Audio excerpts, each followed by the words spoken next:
Hello दोस्तों, आप सभी का हमारे YouTube चैनल में आपका स्वागत है।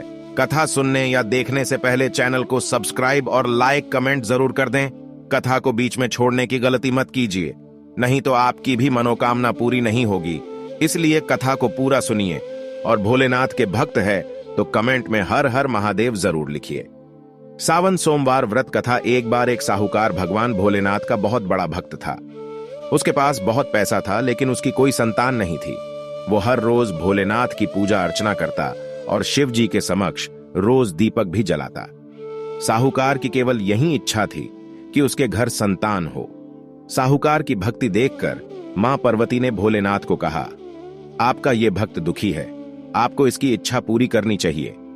भोलेनाथ ने मां पार्वती को बताया, इसके पास पुत्र नहीं है और यही इसका दुख है। मां पार्वती के कहने पर भोलेनाथ ने मां पार्वती को बताया कि साहूकार के भाग्य में पुत्र योग नहीं है। अगर साहूकार को पुत्र का वरदान मिल भी गया तो उसका पुत्र केवल 12 वर्ष तक ही जीवित रहेगा।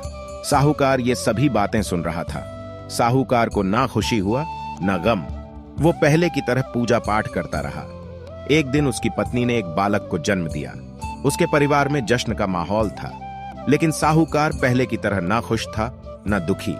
11 साल की उम्र में साहूकार ने अपने बालक को उसके मामा के साथ शिक्षा ग्रहण करने के लिए काशी भेज दिया। साहूकार ने अपने साले को बोला, रास्ते में ब्राह्मण को भोज भी करा दे। काशी के रास्ते में एक राजकुमारी का विवाह हो रहा था, जिसका दुल्हा एक आंख से काना था। तो उसके पिता ने जब अति सुंदर साहूकार के बेटे को देखा तो उनके मन में आया कि क्यों न इसे ही घोड़ी पर बिठाकर शादी के सारे कार्य संपन्न करा लिए जाएं। जब विवाह संपन्न हो गया तो जाने से पहले साहूकार के बेटे ने राजकुमारी की चुंदरी के पल्ले पर लिखा कि तेरा विवाह तो मेरे साथ हुआ, लेकिन जिस राजकुमार के साथ भेजेंगे वह तो एक आंख का काना है। इसके बाद साहूकार का बेटा काशी पहुंच गया। राजकुमारी काने के साथ नहीं विदा हुई। एक दिन काशी में यज्ञ के दौरान भांजा बहुत देर तक बाहर नहीं आया तो मामा ने अंदर जाकर देखा तो भांजे के प्राण निकल चुके थे। मामा ने रोना पीटना मचाया। उसी वक्त वहां से शिव पार्वती जा रहे थे तो माता पार्वती ने शिव जी से पूछा, हे प्रभु, ये कौन रो रहा है? तभी उन्हें पता चलता है कि यह तो भोलेनाथ के आशीर्वाद से जन्मा साहूकार का पुत्र है। तब माता पार्वती ने कहा, स्वामी इसे जीवित कर दें, अन्यथा रोते रोते इसके माता पिता के प्राण निकल जाएंगे। तब भोलेनाथ ने कहा कि हे पार्वती, इसकी आयु इतनी ही थी सो वह भोग चुका है। लेकिन मां के बार बार कहने पर भोलेनाथ ने उसे जीवित कर दिया। लड़का ओम नम शिवाय करते हुए जी उठा और मामा भांजे दोनों ने ईश्वर को धन्यवाद दिया और अपनी नगरी की ओर लौटे। रास्ते में वही नगर पड़ा और राजकुमारी ने उन्हें पहचान लिया। तब राजा ने राजकुमारी को साहूकार के बेटे के साथ बहुत सारे धन धान्य के साथ विदा किया।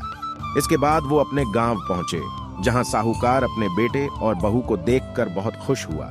उसी रात साहूकार को स्वप्न में शिवजी ने दर्शन दिया और कहा कि तुम्हारे पूजन से मैं प्रसन्न हुआ। इसी प्रकार जो भी व्यक्ति इस कथा को पढ़ेगा या सुनेगा उसके समस्त दुख दूर हो जाएंगे और मनोवांछित सभी कामनाओं की पूर्ति होगी। सावन 2023 सावन पर 19 साल बाद दुर्लभ संयोग भक्तों पर बरसेगी। शिव संग गौरी की असीम कृपा आप सभी पर बनी रहे। आप सबकी मनोकामना पूरी हो। ऐसी नई नई कथा सुनने के लिए हमारे चैनल को सब्सक्राइब जरूर करें।